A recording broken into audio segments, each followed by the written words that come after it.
Okay, actually இப்போ வந்து நம்ம வந்து கம்ப்ரெஷனை எப்படி ஸ்ப்ளிட் பண்ணி கம்ப்ரெஷன் பண்ண போகிறோம். ஏன் சார் இந்த ஸ்ப்ளிட் பண்ணி கம்ப்ரெஷன் பண்ணணும் அப்படின்னீங்கன்னா, நம்ம ஓல்ட் வெர்ஷன் டிவைசஸ்லையும் நம்மளோடது காப்பி ஆகும்போது பைட் லாஸ் ஆகக்கூடாது. இதுதான் பாயிண்ட் நம்பர் 1. அதாவது யூஎஸ்பி 2.0 பென் டிரைவில் மேபி ஒரு ஹியூஜ் டென்சிட்டி ஃபைலை காப்பி பண்ணும்போது பைட்ஸ் லாஸ் ஆகிறதுக்கு சான்சஸ் உண்டு. So we don't give space to that one. So அதுக்கு நம்ம இடம் கொடுக்காம இப்போ நம்ம வந்து ஓல்டு கான்ஃபிகரேஷனில் கூட ஹை டென்சிட்டி ஃபைலில், அதாவது லோ டென்சிட்டி கான்ஃபிகரேஷன் டிவைஸில் கூட ஹை டென்சிட்டி ஃபைலை எப்படி காப்பி பண்ணுறோம் வித்தவுட் லாஸிங் டேட்டா. சரி சார், இது ஒன்று பாயிண்ட். இன்னொன்று என்ன அப்படின்னீங்கன்னா, how to upload file in rapid speed. அதாவது நீங்கள் ஒரு 4 GB ஃபைலை நீங்கள் அப்லோட் பண்ணும்போது that is taken long time. இதே எனக்கு within a short time I upload 4 GB file in cloud space. இப்போ நான் கூகுள் டிரைவில் நான் வந்து ஒரு 4 GBயை நான் ரேபிட் ஸ்பீடில் எனக்கு அப்லோட் பண்ணணும் அப்படின்னீங்கன்னா, you please split that file into different size. For example, I suggest 650 MB it's too good compared with 4 GB. இப்போ 4 GB நீங்கள் வந்து 650 அப்படின்னு சொல்லி டிவைட் பண்ணும்போது பார்த்தீங்க அப்படின்னீங்கன்னா நம்மளுக்கு மேக்ஸிமம் எத்தனை வரும்? இப்போ வந்து 7 அப்படின்னு சொல்லுவோம். மேக்ஸிமமே நம்மளுக்கு 7 தாங்க வரும். 7 ஃபைல அது ஸ்ப்ளிட் ஆகிடும். இப்போ 7 into 650 அப்படின்னு போட்டிங்கன்னா உங்களுக்கு you are reached that volume size. வால்யூம்னாலும் சைஸ்னாலும் ஒன்று தான். Reached that volume 4 GB. அந்த வால்யூம் வந்து எதுக்கு 4 GB ஆகும். சரி சார், இப்போ இதெல்லாம் ஓகே, இதெல்லாம் நம்மளுக்கு அவுட்லைன். இதே இது நம்ம ப்ராக்டிக்கல் பண்ணி பார்ப்போமா? இப்போ நான் விண்டோஸ் E கீ ப்ரெஸ் பண்ணுறேன். That is open file manager, act like file explorer. ஓகேவா? நம்ம இப்போ அடுத்தது வந்து என்ன பண்ணுறோம், நம்ம இப்போ ரெக்கார்ட் பண்ணோம். அதாவது இப்போ இந்த கிளாஸஸ் எல்லாமே ரெக்கார்ட் பண்ணியிருக்கோம். அதோட சைஸ் என்னன்னு பாருங்கள். இதெல்லாம் I want upload these recordings into my Google டிரைவில் நான் அப்லோட் பண்ணணும்னு லைக் பண்ணுறேங்க. சரி, இப்போ இவ்வளோ வீடியோஸ் இருக்குது. சரி, இத்தனை வீடியோஸையும் நான் வந்து என்ன பண்ணணும், கம்ப்ரெஷன் பண்ணணும். சரி, ஃபஸ்ட்டு கம்ப்ரெஷன் பண்ணுறதுக்கு முன்னாடி we should assign some features. இப்போ நான் இங்கே பாருங்கள், நான் இந்த ஃபோல்டரை ரைட் மவுஸ் கிளிக் பண்ணுறேன். அந்த ஃபோல்டரை ரைட் மவுஸ் கிளிக் பண்ணிவிட்டு அதில் என்ன கொடுக்குறேன், ரைட் மவுஸ் கிளிக் பண்ணும்போது என்ன menu, auto web menu, shortcut menu, அல்லது நம்மளுக்கு இப்போ வந்து நம்மளுக்கு இது ஷார்ட்கட் மெனுன்னு சொல்லலாம், இல்லாட்டி ஆட்டோ வெப் மெனுன்னு சொல்லலாம். சரி, இதில் என்ன மெனு ஐட்டம்ஸ் கிளிக் பண்ணுறேன், ஆட் டு ஆர்ச்சீவ் அப்படிங்கிற ஒரு மெனு ஐட்டம்ஸ் கிளிக் பண்ணியிருக்கேன். சரி சார், இதில் வந்து நான் வந்து என்ன ஃபார்மேட்டில் நான் கம்ப்ரெஷன் பண்ண போகிறேன், ரேர் ஃபார்மேட். என்னென்ன ஃபார்மேட்டில் நம்மளுக்கு தெரியும், .zip, .7z, .rar. ஓகே, இதில் வந்து நம்மளுக்கு இப்படியே நீங்கள் ஓகே கொடுத்துட்டீங்க அப்படின்னீங்கன்னா நான் ஒரு ட்ரையல் மட்டும் காமிக்கிறேன். In case we are compress this folder without splitting இல்லாமல் நம்ம வந்து கம்ப்ரெஷன் பண்ணுறோம் அப்படின்னீங்கன்னா எப்படி இருக்கும் பாருங்கள். இப்போ நம்மளுக்கு compression process is going on. Compression process போயிட்டுருக்கு. இங்கே ரைட் மவுஸ் கிளிக் பண்ணி ரெஃப்ரெஷ் கொடுங்க. இப்போ வந்து கம்ப்ரெஷன் ப்ராசஸ் மேபி இப்போ பாருங்கள், இங்கே கம்ப்ரெஷன் ப்ராசஸ் போயிட்டுருக்குது. அதாவது அந்த ஃபோல்டரை நான் வந்து ரைட் மவுஸ் கிளிக் பண்ணி கம்ப்ரெஸ் பண்ணுங்க. இப்போ எல்லா வீடியோஸையும் அது வந்து compress under one file. That file name is called classes.video.recorder.rar. அதாவது அதுக்குள்ளே இருக்கிற எல்லா வீடியோஸையும் MP4 வீடியோஸ் எல்லாத்தையுமே ஒரு ஃபைலுக்குள்ளார கம்ப்ரெஷன் பண்ணுது. அந்த ஃபைலோட நேம் தான் classes.video.recorder.rar அப்படின்னு சொல்லியிருக்காங்க. சரி சார், இங்கே என்ன சார் வந்துட்டு இருக்குது அப்படின்னீங்கன்னா, இன்னும் எவ்வளோ டைம் ரிமைனிங் இருக்குது, எவ்வளோ டைம் வந்து ஃபினிஷ், அதாவது கம்ப்ளீட் ஆகிருக்கு. எனக்கு இங்கே வந்து 49. இங்கே பாருங்கள், இன்னும் ரிமைனிங் எவ்வளோ இருக்குது, நம்மளுக்கு 21 செகண்ட்ஸுக்குள்ளார இது வந்து இந்த ப்ராசஸ் வந்து கம்ப்ளீட் ஆகும் அப்படின்னு சொல்லியிருக்காங்க.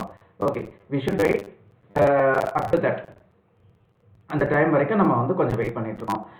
இது வரைக்கும் உங்களுக்கு புரிஞ்சிருக்கும்னு நினைக்கிறேன். இப்போ வந்து ப்ராசஸ் வந்து கம்ப்ளீட் ஆக போகுது. நம்மளுக்கு இது வந்து கோட் ப்ராசஸ். இது வந்து ஒரு ஃபைலாக நீங்கள் வந்து கம்ப்ரெஷன் பண்ணும்போது என்ன ஸ்டேட்டஸ் கோயிங் ஆன் அப்படிங்கிறது. Okay, good. இப்போ வந்து நான் வந்து ரெஃப்ரெஷ் கொடுக்குறேங்க. இதோட ஆக்சுவல் சைஸ் பாருங்கள், நம்மளுக்கு 540. இப்போ வந்து கம்ப்ரெஷன் பண்ணதுக்கப்புறம் பாருங்கள் 455 MB. இப்போ நீங்கள் இதை டபுள் கிளிக் பண்ணுங்கள். This file has one folder. That folder has how many files, 14 files. இப்போ ஒரு ஃபோல்டரை நம்ம கம்ப்ரெஷன் பண்ணியிருக்கோம். அந்த ஃபோல்டருக்குள்ளார எத்தனை ஃபைல்ஸ் இருக்குது, 14 ஃபைல்ஸ் இருக்குது. சரி, இந்த ஃபைலை நீங்கள் அப்லோட் பண்ணுறீங்கன்னா டேக் அ லாங் டைம். கண்டிப்பாக இது லாங் டைம் எடுத்துக்கும். நம்ம இங்கே வந்துட்டு இப்போ இதே நம்ம வந்து சரி சார் நீங்கள் என்ன இப்போ வந்து நம்மளுக்கு வந்து 455. இதை நான் எத்தனையா டிவைட் பண்ண போகிறேன் தெரியுமா? 45 MBயா நான் டிவைட் பண்ண போகிறேன். அப்போ 45 into 11. ஸோ நம்மளுக்கு வந்து அப்போ வந்து அதாவது 455 அப்படிங்கிறது நம்ம 45வா நம்ம டிவைட் பண்ணும் போது 11 ஃபைல்ஸாக நம்மளுக்கு வந்து கம்ப்ரெஷன் ஆகிருக்கும். நான் இந்த ஃபைலை டெலீட் பண்ணிக்கிறேன். ஓகேவா? ஸோ இப்போ டெலீட் பண்ணுறேன். இதில் இன்னும் ஒன்று நான் இப்போ அண்டு டெலீட்னு கொடுக்குறேன். திருப்பி நம்மளுக்கு வந்துருச்சு. இதில் நான் ஒன்று மட்டும் உங்களுக்கு இன்னொரு ஃபீச்சர்ஸையும் நான் இதில் எக்ஸ்பிளைன் பண்ணிடுறேன். கொஞ்சம் கேர்ஃபுல்லாக கவனிங்க. Don't do like that. இதை வந்து அதிகமாக பயன்படுத்தாதீங்க. இப்போ சொல்ல போகிற ஃபீச்சர்ஸாக என்னென்னா, நீங்கள் இப்போது இந்த ஃபைலை பர்மனெண்ட்டாக எடுக்கக்கூடாது, ரெட்ரீவ் பண்ணக்கூடாது. At any cost any one person don't retrieve this file. இந்த ஃபைலை எடுக்கக்கூடாது, யாராலையுமே எடுக்கக்கூடாது. நான் வந்து இப்போ டெலீட் பண்ணும்போது அது ரீசைக்கிள் பின்னில் இருக்கும். ஆனால் எனக்கு ரீசைக்கிள் பின்லேயும் இருக்கக்கூடாது. எந்த ஒரு ரெட்ரீவ் சாஃப்ட்வேர், ரெக்கவர் சாஃப்ட்வேர்ஸ் போட்டாலும் இந்த ஃபைலை எடுக்கிறதுக்கு உண்டான பெர்மிஷன்ஸ் இருக்கக்கூடாது. இந்த ஃபைலை எடுக்கக்கூடிய ஃபெசிலிட்டிஸ் இருக்கக்கூடாதுன்னா இந்த ஃபைலை செலக்ட் பண்ணிவிட்டு ஷிஃப்ட் டெலீட் இந்த கீயை ப்ரெஸ் பண்ணுறதுக்கு முன்னாடி ஒரு தடவைக்கு 10 தடவை யோசிச்சுங்க. Please carefully delete when you are delete processing using by shift delete keys. shift delete பண்ணுறதுக்கு முன்னாடி ஒரு தடவைக்கு 10 தடவை யோசிச்சுக்கோ. இந்த ஃபைலை டெலீட் பண்ணிட்டா you can't retrieve that file. அந்த ஃபைலை உங்களால் எடுக்கவே முடியாது. even recover software also can't recover that kind of files. நான் என்ன பண்ணுறேன், shift and then delete press பண்ணுறேன். Okay, confirmation box displayed. if you want delete this file permanently you can't retrieve this file because only there rise this kind of dialog box. So இந்த ஃபைலை உங்களால் retrieve பண்ண முடியாது. அதனால தான் ஒரு தடவை கன்ஃபர்மேஷன் கேட்குது. பர்மனெண்ட்டாக delete ஆக போது if you want delete this file, yes you can't retrieve that file. நம்மளால் அந்த ஃபைலை எடுக்க முடியாதுங்க.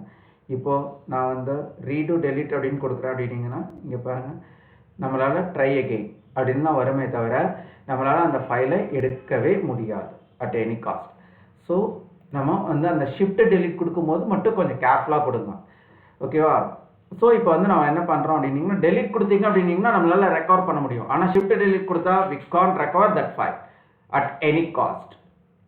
ஸோ நான் இப்போ என்ன பண்ணுறோம் அப்படின்னீங்கன்னா, திருப்பி பாருங்கள், இங்கே வந்து 540 MB இங்கே வச்சுன்னா நான் ரைட் மவுஸ் கிளிக் பண்ணுறேன்.